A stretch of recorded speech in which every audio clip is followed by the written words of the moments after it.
Hello there, World of Tankers. I'm Blitz, and in today's video, I'm going to be bringing back one of my older series, World of Tanks Worst Teams.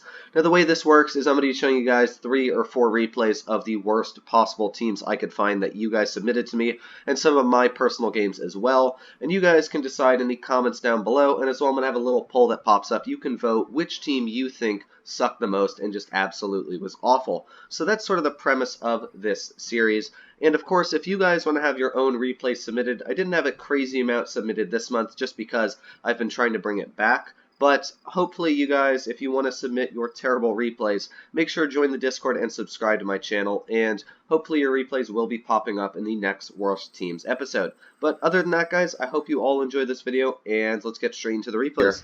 This first replay we have here is submitted by IcicleWorks, and he is running his Scorpion G. Now, of course, he wants to push his Scorpion G into the camping bush over here, where you'd be able to get supporting shots over on base C, easy supporting shots from the mediums on the enemy flank. And judging that the enemy team has a Centurion, Indian Panzer, T-20, and an SPIC, they're probably going to be pushing their team to the medium side. But you take a look at his team, and you've got this RU which was going this way, now turned around, same as the Pantera. The IS decided, you know what, now that I've decided to go the medium flank, I'm going to turn around and go the heavy flank. So his team has no idea where they're going. And if you notice, base C is already being captured, which means that there's probably at least 2 or 3 medium tanks already in that position ready to just wreck this Pantera as soon as he gets spotted. And there we go. 1, 2, 3 tanks are spotted. Are there going to be any more? Yeah, 4. All of the fast tanks are literally spotted on the medium flank, which makes complete sense. You've got his Panther M10 over here, which is of course AFK, and Icicle is probably just like, what the heck am I supposed to do here? He's trying to get covering shots. That was actually a pretty nice snap into the Centurion.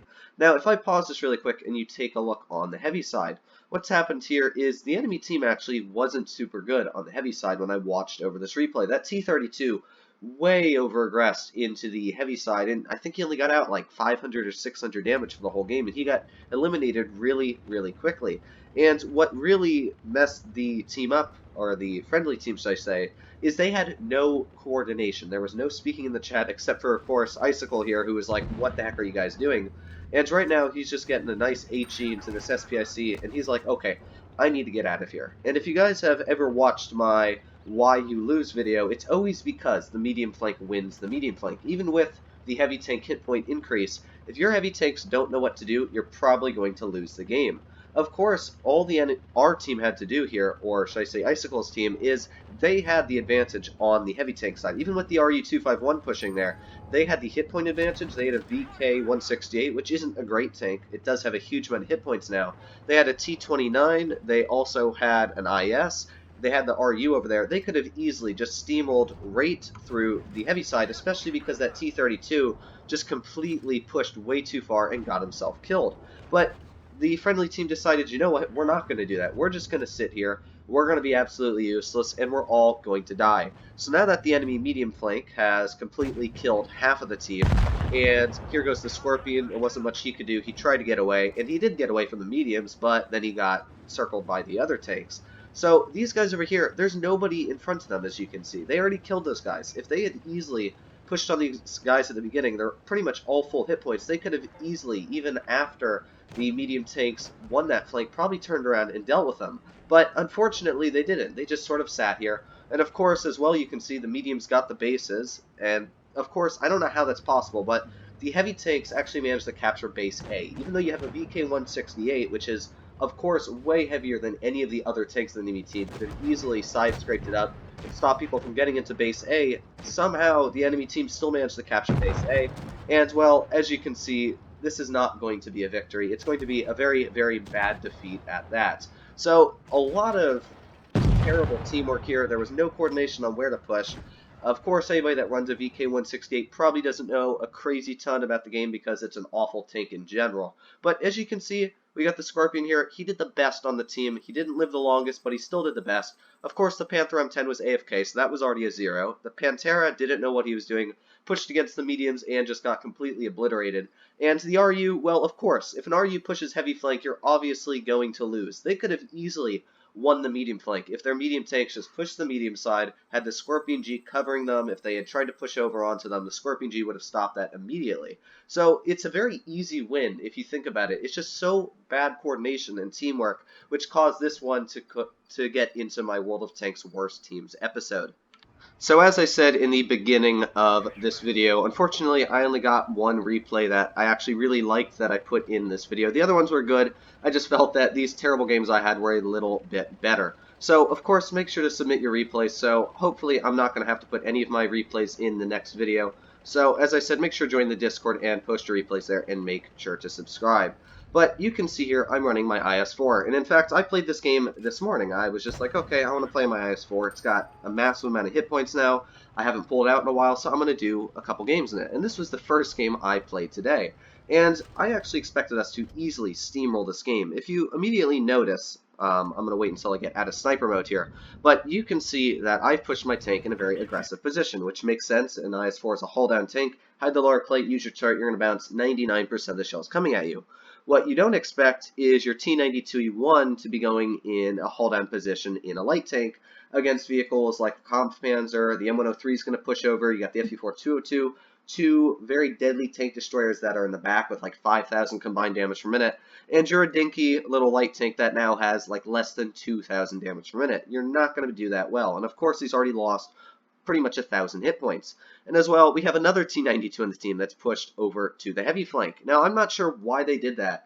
They could have easily pushed over to the light tank flank. Their entire team pushed this way, so they could have easily gotten behind the enemy team, gotten shots into them, completely distracted them. You know, 2 shells from those tanks is 1,120 damage. So that's a really large amount of damage. So I don't know why they wouldn't flank like a normal light tank would. But you can see here, I'm trying my best, trying to bounce shots, and then we've got my Tortoise over here. Now, if you pay close attention to this Tortoise, he does not have the big 400 damage gun on it. So he's running a stock Tortoise, and he's trying to push it aggressive against, like, 3 heavy tanks here. You got, of course, the enemy T-92, which just snaps a shell for 560 to his tank. M103 takes another 400 off him. So he's already lost 1,000 hit points, but he decides, you know what? I'm a Tortoise, I'm just going to sit here, and there you go. So I pretty much now lost a full health Tortoise who hasn't really done anything for me and just sort of died. And of course I get an extremely unlucky bounce on that T-92 because it's still, of course, the T-92. It's got those weird auto-ricochet spots. But you can see my team is just completely fallen apart. I don't know what happened on the other flank, but of course my T-95, which is one of the heaviest tanks in the games, just completely fell apart, and I've got this WZ back here, which I don't even think is supporting me that much. So right now, the entire team is just falling apart. I'm being rushed by everybody everywhere, and of course I've got my K91 that has now decided to go after a bat jet that's flanked us. So our entire team just completely fell apart. Again, there was no coordination, and that's sort of the key term with all of these videos, is there's absolutely no coordination in the games you lose. Nobody knows what they're doing, and you can see here, this would have been an easy win. If those T-92s would have flanked, they would have done their job. I, of course, was holding off these tanks pretty well. If that, you know, WZ-113 had pushed over here, had supported me from the back, the Tortoise had camped in the back, the enemy team wouldn't have pushed on me like this. And it's very simple things that would stop you from losing a game so easily. But 3,000 damage, 3,700 damage, 2,000 blocked, and we still completely lost this game. And of course the 92 is yelling at my K91 here, and of course the T92 was probably the reason why we lost this game in the first place. So this was just an awful game, an awful team, and unfortunately where we could have won this just with a little bit of teamwork, pushing your mediums to the medium side and having the heavies and the heavily armored tank destroyers to the heavy side. But you can see here another awful game. The T92, of course, 0 damage. We have the T95, 0, and that's a T95. That tank should have been brawling up in the front line as the heavies. I'm not even sure how he died, to be honest. Then we've got the Tortoise, 200 damage, T92. You can see this entire team just completely fell apart, and there was lack of teamwork, lack of coordination. And if you notice, it wasn't even the tier 10s that did a lot of damage on the enemy team. It was the KPZ, the M103, because those guys just sat there and they tapped everybody. That literally showed them their weak spots, sat probably point blank, and just did absolutely nothing. Moving on to the third and final replay, this was actually the one that really wanted me to make this video today, just to show you guys how quickly you can actually lose a game if your team falls apart. Now this game, it was actually a really simple thing that caused every single player on my team to just absolutely die. And it was part of a lemming train. If you guys don't know what that is, it's pretty much when one of your teammates starts a tagline and everybody else tries to follow the one leader. And usually that doesn't work very well when there's enemy tanks, especially like a map on Canyon, that can easily get shots into the side of your tanks as you're just sitting out in the open. So what you're going to notice is immediately my T-25AT is going to try and cross and push up to this bridge. You're going to see him do this right now. But instead of continuing his pathway to get into safety, he's just going to plant his tank right on the bridge. So as you guys can guess, he's not going to be doing very well off. I'm pretty sure that Smasher's aiming dead at him. And there you go, here he is already pretty much dead. And next you can see my KV-4 is trying to do the same thing. And then my SU-100M1 is going to do the same thing. And again, stops at the exact same spot, decides, you know what, I watched my teammate die, so I'm going to push my tank in the exact same spot and hope that I maybe don't die. So already SU's lost 1/3 of his hit points, now half his hit points, and the LTTB decides, you know what, I'm going to cross over here. So I don't know what the heck my team was doing thinking, let's all cross at the exact same spot. You watch one of your teammates die there. Probably don't push your tank in the exact same spot and sit there. So now, of course, the SU-100M1 dies. And I'm not really noticing that my teammates are dead at this point in time, because I thought, you know what, we're in two of the heaviest, one of the best, heavy tanks in the game. I'm running the 252, my friend's in the Tiger 2. Very excellent tanks, in my opinion, pretty strong, a little bit too strong. But you're running these tanks, and I'm picturing we're easily going to kill this Tiger 2, easily going to fight this IS-3 over here, and we're just doing the best we can. But of course, everybody is falling apart around me. You can see an M41 Bulldog is dominating the hill, which is one of the most important spots in the game. So he's dominating the hill, and we've already lost, 4 of our tanks. Nobody knows what the heck we're doing. I'm still thinking that our team has 5, 6 people left, not really realizing that the enemy team's still fully alive, and that now our KV-4 literally couldn't even get it across here. He's dead from a Cheeto SPG. So our KV-4 died to a Tier 7 tank destroyer, even though the KV-4 has, what, like 1,900, 2,000 hit points now, which is a crazy amount. So the KV-4 is dead, and now I'm pretty much dead. And that was the whole game. I honestly had no clue what was even going on. I pushed my heavy tank over to fight the IS-3, and by the time I realized that my team was dead was literally when I was getting flanked from the rear.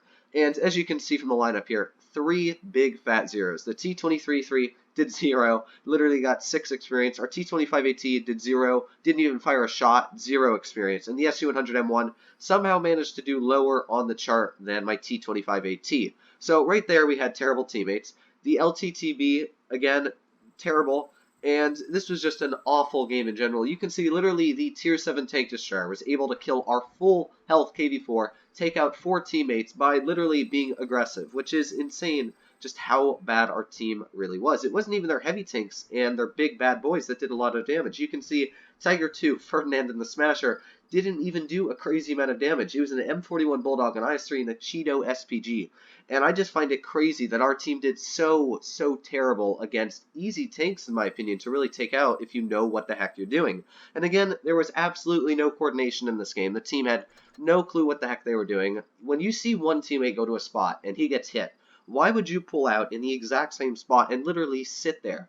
That is one of the biggest mysteries and questions I have in Blitz, because when you're on a map like Faust, when you're on a map like Dead Rail, and of course you know that if they have a 183 in their team, it might be sitting up in that corner where it'll snap a shot on you if you push over the heavy tank ridge. And of course, you see your teammate do it, or you do it, and you lose 1,000 hit points. Of course, you've learned your lesson. You're not going to pull out.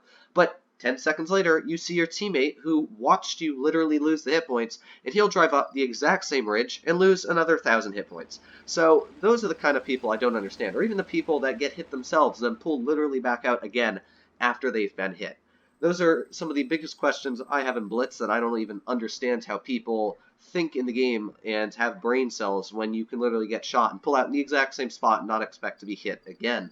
So, of course, I hope you guys did like this episode. If you did, please make sure to join the Discord, subscribe, send your replays in, and I'll make sure to review them. Just give me like a little synopsis and say how bad your team actually was, try and intrigue me to watch the video. But other than that, guys, I hope you did enjoy this video. If you did, make sure to hit that like button down below. If you didn't, of course, make sure to hit the downvote button. Let me know why you hated it in the comments down below.